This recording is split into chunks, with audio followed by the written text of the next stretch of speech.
শহীদদের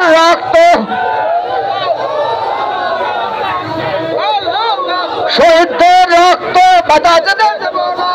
আউযু বিল্লাহি মিনাশ শাইতানির রাজীম। বিসমিল্লাহির রহমানির রহিম।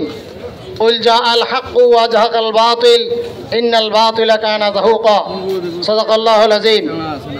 বাংলাদেশ জামাত ইসলামী কেন্দ্রীয় কর্মসূচির অংশ হিসেবে জুলাই গণ অভ্যুত্থানের প্রথম বার্ষিকী পালন উপলক্ষে আজকে কুড়িগ্রাম জেলার এই গণমিছিল উত্তর সমাবেশে সংগ্রামী দায়িত্বশীল বৃন্দ, সম্মানিত সাংবাদিক বন্ধুগণ, পুলিশ প্রশাসন এবং সেনাবাহিনী সদস্য ভাইরা, অন্যান্য দায়িত্বশীল নেতৃবৃন্দ, আমার সামনে সংগ্রামী কুড়িগ্রামবাসী এবং সম্মানিত দেশবাসী, আসসালামু আলাইকুম ওয়া রাহমাতুল্লাহি ওয়া বারাকাতুহু।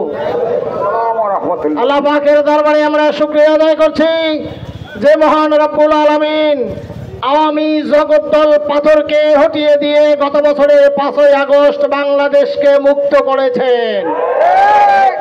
যে মহান রব্বুল আলামিন বাংলাদেশের মাজলুম মানুষগুলোর মুক্তির পথ দিশা দিয়েছেন, সেই মহান রব্বুল আলামিনের দরবারে আমরা শুকরিয়া জ্ঞাপন করি। আলহামদুলিল্লাহ।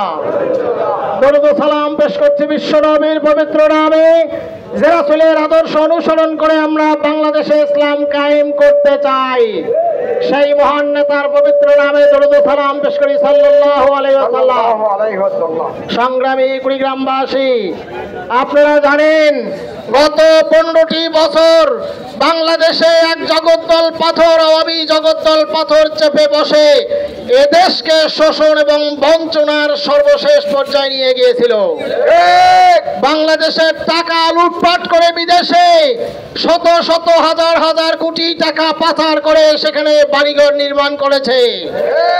আজকে বাংলাদেশের মানুষ জানতে পেরেছে আওয়ামী লীগ উন্নয়নের নামে বাংলাদেশে কি করেছে আর বিদেশে কি করেছে, সব বাংলাদেশের কাছে পরিষ্কার। আমরা পরিষ্কার বলতে চাই, খুনি হাসিনা পালিয়ে গিয়ে বাঁচতে চেষ্টা করছে, বাঁচতে পারবে না। সেখান থেকে দেশকে অস্থিতিশীল করার চেষ্টা করছে। আমরা সরকারের কাছে জোর দাবি জানাই, খুনি হাসিনাকে বিচারের আওতায় এবং তার দোসরদেরকে, যারা তার দোসর মন্ত্রী, এমপি এবং প্রশাসনের আমলা, যারা যেখানেই তার দোসর হিসেবে কাজ করেছে, প্রত্যেককে বিচারের আওতায় এনে জুলাই সনদের বাস্তবায়ন করে দেশের গণমানুষের আকাঙ্ক্ষা পূরণ করুন। নতুবা দেশের মানুষ তামাশার নির্বাচন দেখতে চায় না। এদেশের মানুষ দেখতে চায় একটি সংস্কার।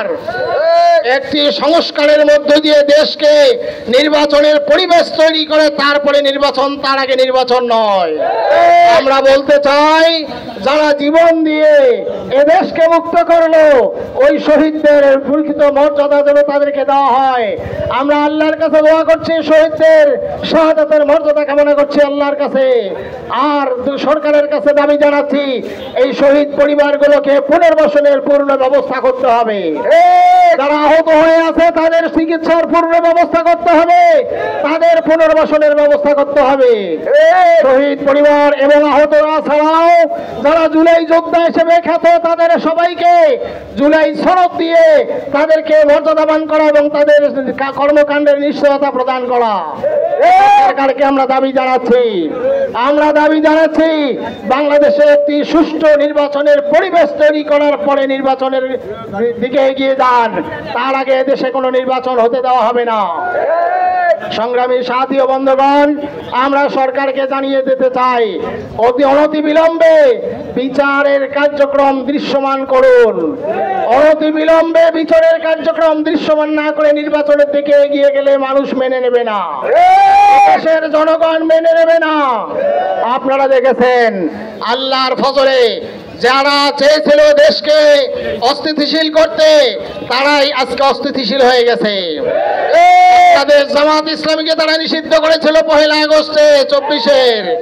তারা নিজেরাই কার্যত নিষিদ্ধই শুধু হয়নি, তারা ছিটকে গিয়ে ভারতে পড়েছে।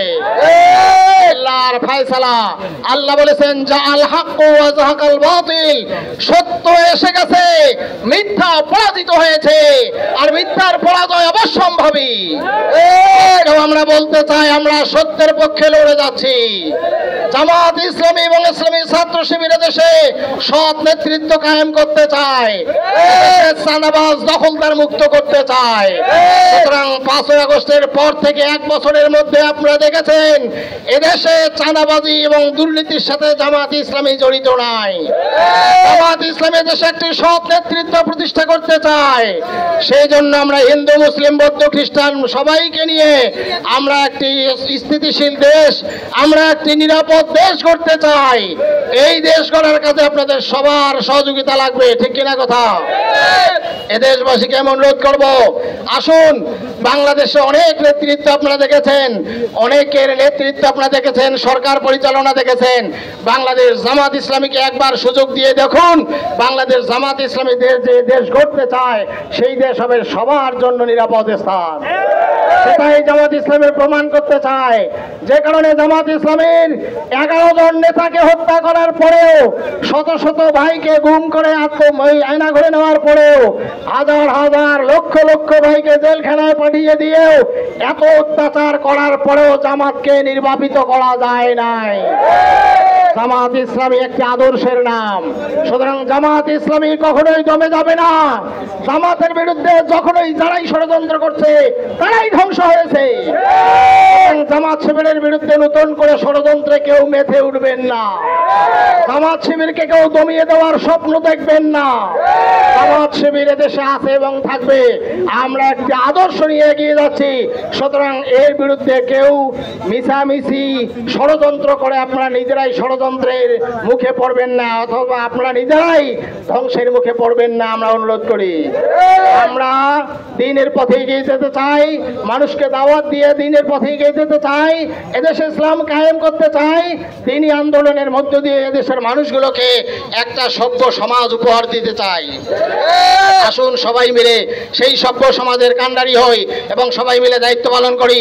প্রশাসনের ভাইদেরকে আমরা অনুরোধ জানাবো, আপনারা নিরপেক্ষতার সাথে দায়িত্ব পালন করুন। পূর্বের দুর্নাম যা আছে এগুলো ঘুচিয়ে দিন। এখনো